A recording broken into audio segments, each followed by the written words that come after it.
የተባበሩት አረብ ኤሚሬቶች ተገንጣዮችንና አማጽያንን የመደገፍ ስሩ ሲመረመር እንደ አውሮፓውያን አቆጣጠር 2014 ላይ ይገኛል። ቀድሞው የሊቢያ ፕሬዝዳንት የጦር ሰራዊት አዛዥ ካሊፋ ሀፍታር በየካቲት 2014 ለአብዮቱ አጸፋ የሚሆን እንቅስቃሴ በዩቲዩብ መጀመራቸውን አቡዳቢ ትመለከታለች። በ3 ወራት ጊዜ ውስጥም ሽብርተኝነትን መዋጋት በሚል በኤሚሬቶቹ ገንዘብ ጦርና መረጃ ድጋፍ በዩቲዩብ አንዳች እንቅስቃሴ ይፈጠራል። ምንም እንኳን ይህ በአቡዳቢ ፔትሮ ዶላር የተደገፈው ዘመቻ ለጥቂት ጊዜያት ቢቀጥል ካሊፋ ሀፍታር ቤንጋዚን ዋና ከተማ አድርገው ምስራቅ ሊቢያን ቢቆጣጠሩም በተባበሩት መንግስታት እውቅና ያለውን ማዕከላዊ መንግስት ማስወገድ አልሆነላቸውም። ይህ ጽሑፍ የተወሰደው ሚድልስት አይ ሀገሪቱን አስመልክቶ ከዚህ ቀደም ካወጣው ሰፊ ትንታኔ ላይ ነው። በምስራቅ አፍሪካና በመካከለኛው ምስራቅ ስሟ በበጎም በክፉም እየተነሳ የምትገኘው አቡዳቢ በእርግጥ ግን በምስራቅ አፍሪካ ምን እያደረገች ነው የሚለውን በጥቂቱ እንቃኛለን። አብረን እንቆይ።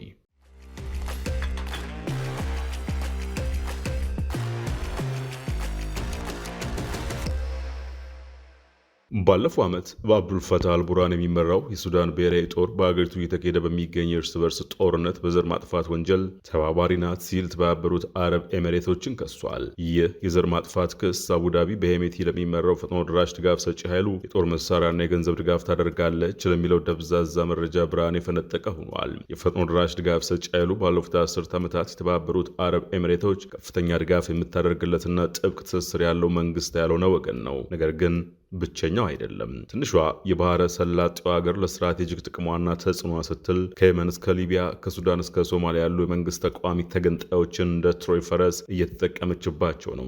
ሀተታው ኢራንን በመጥቀስ ተዘርግተዋል ያለውን መረብ ያብራራል። ኢራን በእስላማዊ አብዮታዊ ስም መንግስት ያልሆኑ ተዋንያንን አሳስራለች።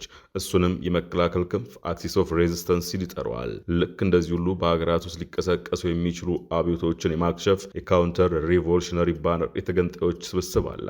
ልክ እንደ ቴህራን ሁሉ አቡዳቢም ብሔራዊ ጥቅሞቿን የሚያስከብሩላት በባህሪያቸው ሁከተኛ የሆኑ ከመንግስት ውጭ ያሉ ተዋንያን፣ ነጋዴዎች፣ ባለሀብቶች፣ በፖለቲካ የተጽዕኖ ፈጣሪ ሰዎችን ያቀፈ ባለድርብ ንጣፍ መረብ አዘጋጅታለች። የአቡዳቢ ገዢ መደብ ልሂቃን ማዕከላዊ መንግስታትን የሚወዘውዙና ሉዓላዊነትን የሚጥሱ የታጠቁ አማጽያንን በቃጠናው ፈጥራለች። ይህን ሁሉ እንድታደርግ ገፊ ምክንያት የአረብ ስፕሪንግ የጸደይ አብዮት ነው። ይህ አብዮት የአረብ መንግስታትን ሲገነድስ ተመልክታለች። ባህር ተሻጋሪ ሀሳቦችና ፖሊሲዎች ወደ ሰሜን አፍሪካና ገልፍ ሲገቡም እንዳስተዋለች የሚያስታውሰው አጥታው፣ ስለዚህም በትንሽ ወጪ ለብሔራዊ ጥቅሟ ጥቂት አሻራዎችን በቀጠናው ሀገራት ለማኖር ወጥናለች። ፔትሮ ዶላሩን ወደ ጂኦፖለቲካዊ ተጽዕኖ የምትተረጉምበት መንገድ አፈላልጋለች። የተዋጣላትም መስሏል። ኤሚሬትስ የሰባት ግዛቶች ፌዴሬሽን ብትሆንም አቡዳቢና የአልናህያን ቤተሰቦች የንጉሳዊ አገዛዝ ዋና ማዕከል ናቸው። የአውሮፓውያን አቆጣጠር በ2008 የኢኮኖሚ ቀውስ ምክንያት ዱባይ ከፍተኛ ፈተና ውስጥ ብትገባም ከአቡዳቢ በተገኘ የገንዘብ ድጋፍ ልታገግም ትችላለች። ከዚያ በኋላ የሀገሪቱ ስልጣን በሶስት ወንድማማች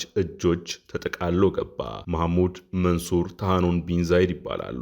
በእነርሱ አመራር ሰጭነት አቡዳቢ ከሰባት ግዛቶች በላቀ ሁኔታ የፋይናንስ እምብርት ሆነች። ኤሚሬትስ የምትፈልገው መንግስታዊ ድጋፍ ሁሉ የሚያቀርብ ኮርፖሬሽን እና በመንግስት ባለቤትነት የተያዙ ኢንተርፕራይዞችን አቋቁመዋል። ሶስት ወንድማማቾች ባኒ ፋጢማ የተሰኘ ስትራቴጂክ ኢንቨስትመንቶችን እና የፋይናንስ አገልግሎቶችን የሚያቀርብ ከመንግስት አሰራር ትይዩ የሆነ መዋቅር ዘርግተዋል። በዚህም የሸቀጦችና ንግድ ኩባንያዎች፣ የግል ወታደራዊና ደህንነት ተቋማትን ከዚሁ ባን ፋጢማ ከተሰኘው ማዕከል ጋር አሳስረዋል። ከኢኮኖሚያዊ ጉዳዮች ባሻገር ባን ፋጢማ ከቀጠናው ማህበረ ፖለቲካዊና ከፊል የግል መስኮች ጋር በመገናኘት ረገድ የፈጠረው መረብ ተሳክቶለታል። በአቡዳቢ በውስጥ የስልጣን ተዋረድ ያለ ቢመስልም በባን ፋጢማ ዙሪያ የተሰባሰቡ የግለሰቦች፣ ኩባንያዎችና መንግስታዊ ተቋማት መካከል የተዘረጋው ድር ይበልጥ ጉልበታም ነው። በጸደይ አብዮት ወቅት እስላማዊ ሲቪል ማህበረሰብ ድርጅቶችና መንግስት ያልሆነ እስላማዊ ተዋንያን በሽብርተኝነት ስም በመዋጋት አዲስ ስትራቴጂ ይነደፋል። ይህ ትልቅ ስትራቴጂ በጦር መሳሪያ መደጋገፍን ያዋልዳል። እንደ አውሮፓውያን አቆጣጠር በ2013 በግብጽ ታሪክ በዲሞክራሲያዊ መንገድ የተመረጡትን ፕሬዝደንት በተመደረከ መፈንቅለ መንግስት መወገዳቸው፣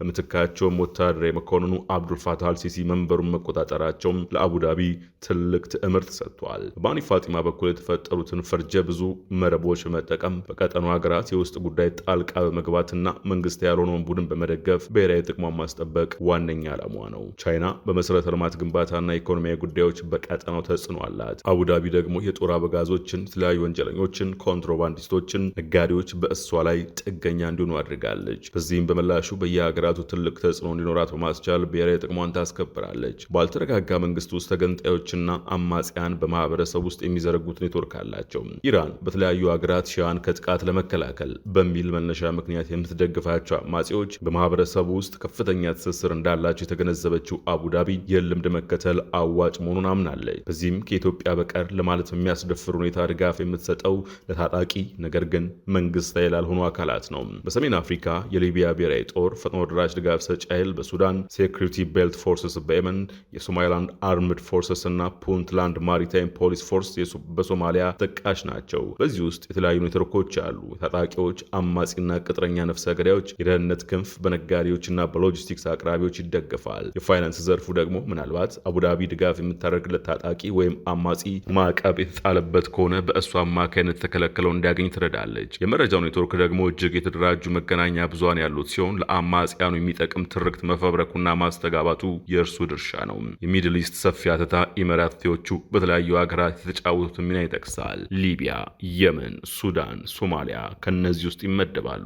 የተባበሩት አረብ ኤሚሬቶች ተገንጣዮችንና አማጺያን የመደገፍ ስሩ ሲመረመር እንደ አውሮፓውያን አቆጣጠር 2014 ላይ ይገኛል። የቀድሞ የሊቢያ ፕሬዝዳንት የጦር ሰራዊት አዛዥ ፊልድ ማርሻል ከሊፋ ሀፍታር በየካቲት 2014 ለአብዮቱ አጸፋ የሚሆን እንቅስቃሴ በዩቲዩብ መጀመራቸውን አቡዳቢ ትመለከታለች። በ3 ወራት ጊዜ ውስጥም ሽብርተኝነትን መዋጋት በሚል በኤሚራቶቹ ገንዘብ ጦርና መረጃ ድጋፍ በዩቲዩብ አንዳች እንቅስቃሴ ይፈጠራል። ምንም እንኳን ይህ በአቡዳቢ ፔትሮ ዶላር የተደገፈው ዘመቻም ለጥቂት ጊዜያት ቢቀጥልም ካሊፋ ሀፍታር ቤንጋዚን ዋና ከተማ አድርገው ምስራቃዊ ሊቢያን ቢቆጣጠሩም በተባበሩት መንግስታት እውቅና ያለውን ማዕከላዊ መንግስት ማስወገድ አልሆነላቸውም። ምስራቃዊ ሊቢያ ኳሲ ስቴት ወይም እንደ ህዝብ ግዛትና አስተዳደር ያለው ይሁን እንጂ በምልአት መንግስታዊ ቁመና የለውም። በእርግጥ በሊቢያ ጉዳይ አቡዳቢ ብቻ ሳትሆን ሞስኮም ከካሊፋ ሀፍታር ጎን ናት። በሊቢያ ቀውስ ዙሪያ ተናበው ይሰራሉ። እንደ አውሮፓውያን አቆጣጠር በ2019 ዋግነር የተሰኘው ቅጥረኛ ተዋጊ ቡድን በሊቢያ ገበያ ሲከፍት ክፍያ የተፈጸመለት በተባበሩት ኤሚሬቶች ባንክ አማካይነት ነው። ሩሲያ በሀፍታር በሚመራው የሊቢያ ብሔራዊ ጦር ስር ባሉት ግዛቶች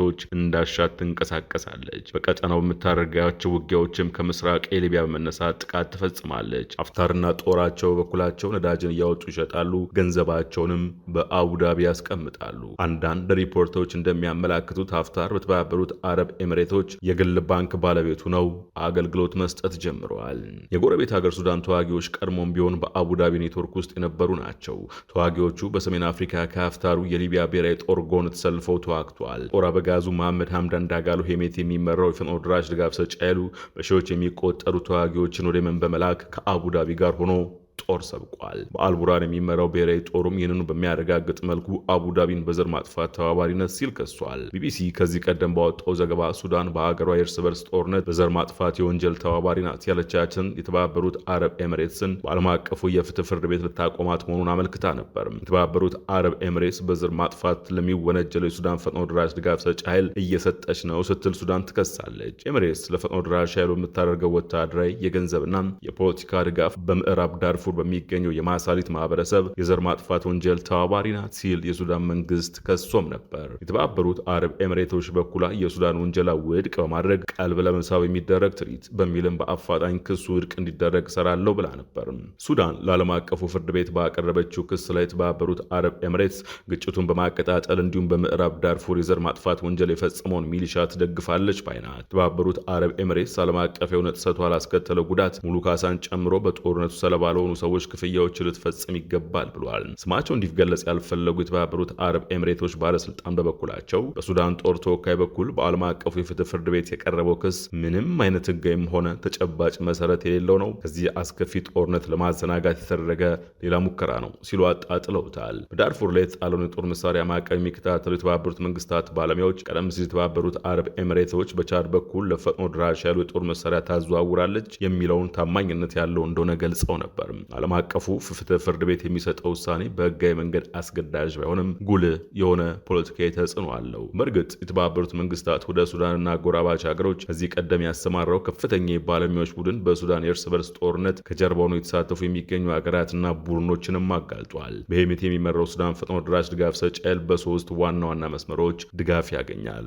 ዋናው መስመሩ ግን በምስራቅ ቻድ በኩል ያለው ነው። የተለያዩ የአየር በረራ ክትትል ባለሙያዎች እንዳረጋገጡት ከዩናይትድ አረብ ኤሚሬት በአቡዳቢ አቡዳቢ ዓለም አቀፍ አየር ማረፊያ ተነስተው ወደ ምስራቅ የቻድ አምዳጅራስ አውሮፕላን ማረፊያ የሚያጓጉዙም የጭነት አውሮፕላኖች መኖራቸውን ሪፖርቱ ያመላክታል። እነዚህ የጭነት አውሮፕላኖች እዚህ አየር ማረፊያ ከመድረሳቸው በፊት ለምን እንደሆነ ባይታወቅም በውል ኬንያ፣ ሩዋንዳና ኡጋንዳ መጠነኛ ቆይታ ያደርጋሉ። በዚያው ሰሞን የሱዳን ብሔራዊ ጦር ኬንያ ላይ እቀባም ጥሎ ነበር። ሱዳን ከ2 ዓመታት በላይ በዘለቀው የእርስ በርስ ጦርነት ከሰራዊቱ ጋር እየተዋጋ ያለው የፈጥኖ ድራሽ ድጋፍ ሰጪ ኃይልን በናይሮቢ ማስተናገዷን ተከትሎ ከኬንያ የሚገቡ ምርቶችን በሙሉ አግዳም ነበር።